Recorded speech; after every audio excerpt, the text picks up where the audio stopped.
Ahora una nueva intervención. Se trata de otro asambleísta de Pichincha, pero por el movimiento Creo. Andrés Páez. Presidente y colegas legisladores. El segundo inciso del artículo 138 dice que en la objeción parcial el presidente de la República no podrá incluir materias no contempladas en el proyecto. Igual restricción observará la Asamblea Nacional en la aprobación de las modificaciones sugeridas. De la norma que ha dado lectura aparece que la obligación constitucional consagrada opera tanto para el presidente de la República al momento de expedir su veto, cuanto para la Asamblea Nacional al momento de pronunciarse respecto de ese veto. En el informe remitido por la Comisión se produce una clara infracción a esta norma constitucional, sobre todo porque, como ya varios colegas lo han mencionado, en el veto se han incluido textos que no fueron tratados durante el primer debate. La asambleísta Soledad Buendía mencionó que en una transitoria por ella propuesta se había determinado que se practiquen auditorías externas a los fondos previsionales. Efectivamente, esta disposición fue consagrada en el texto enviado para el Ejecutivo, pero lo que no se ha dicho es que esa disposición no ha sido vetada por el presidente de la República. Y lo que el asambleísta Antonio Pozo estaba mencionando cuando se le interrumpió en el uso de la palabra hecho, respecto del cual yo protesto enérgicamente, porque se socava su derecho a expresarse libremente de la forma en que a otros también se les ha permitido hasta en exceso de tiempo que lo hagan. Lo que el asambleísta Pozo estaba diciendo es no lo relacionado con la norma citada por la asambleísta Soledad Buendía, sino lo que consta en la página 37 del veto, en donde claramente se menciona que se añade una reformatoria segunda a la disposición reformatoria 18ª, mediante la cual se reformaría la Ley de Seguridad Social. Por lo tanto, nada tienen que ver las auditorías externas que se han consagrado para examinar las finanzas de los fondos previsionales con la reforma introducida por el presidente de la República a través de su veto, pronunciándose respecto de un tema que no había sido tratado por el Parlamento. Y esto es importante porque, valga decirlo de paso,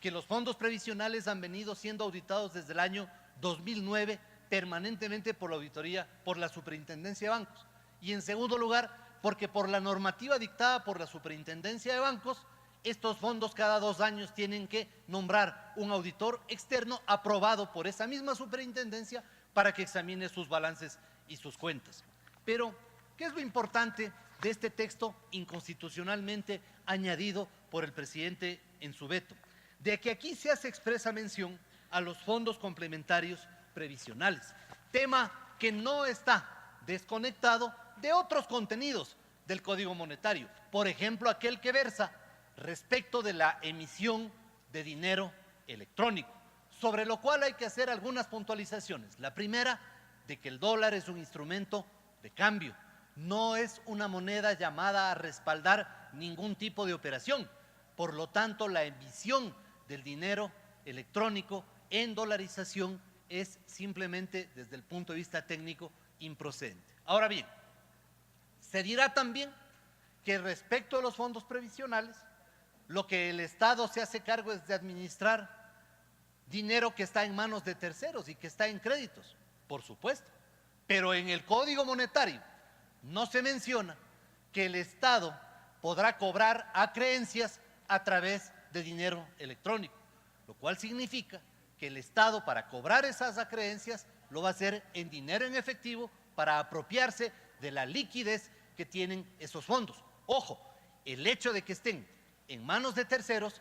porque han sido ubicados a través de préstamos o por proyectos inmobiliarios o por otro tipo de beneficios, no significa que esos dineros se hayan perdido o que no tengan o que no entrañen una forma de liquidez, porque la obligación de los deudores está en firme y por lo tanto tendrán que responder por sus obligaciones. ¿Qué es lo que se provoca con estas dos normas del Código Monetario. Por un lado, de que haya la disposición del gobierno de poder cobrar esas acreencias cuando corresponda. Pero por otro lado, no se obliga a que los beneficios respecto de los potenciales acreedores de esos fondos efectivamente sean pagados en dinero en efectivo, y bien se puede usar el mecanismo del dinero electrónico para poder satisfacer esas obligaciones. En consecuencia, yo creo que la discusión va mucho más allá del veto y se aproxima a un tema que está siendo debatido al interior de la Comisión de los Derechos de los Trabajadores, que tiene que ver con los fondos previsionales. Pero centrémonos ahora en el veto, que es el tema que nos ocupa. El veto se pronuncia por parte del presidente de la República con posterioridad a que en esta asamblea se inició el debate sobre estos temas, los de los fondos previsionales.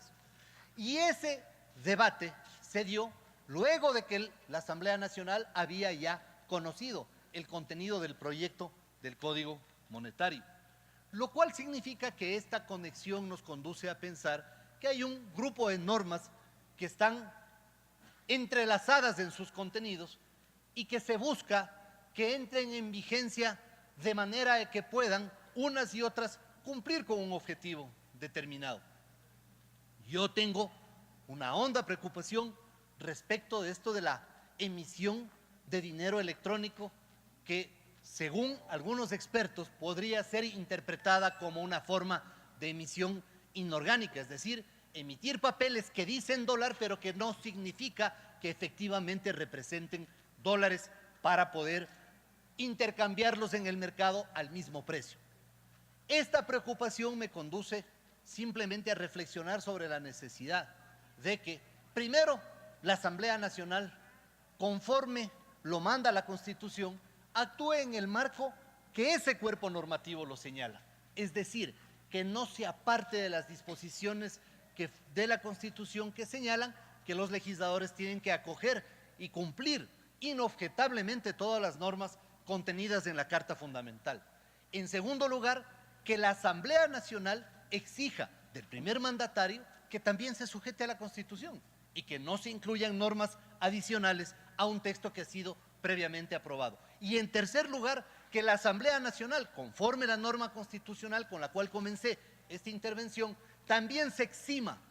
de tomar una votación o de sufragar en favor de un tema que va en directa contradicción con esa norma constitucional, porque no podríamos consignar un voto respecto de un tema que no fue originalmente tratado por la Asamblea y que ha sido agregado de una manera arbitraria al texto del veto. En consecuencia, estamos ante un problema que, más allá de los contenidos del veto, también es una discusión de orden constitucional que tampoco merece mayor debate, porque las normas que están vigentes simplemente tienen que ser cumplidas, porque ese es el espíritu de la norma, es decir, su forzoso acatamiento. Por esa razón, señora presidenta, para la historia de la ley,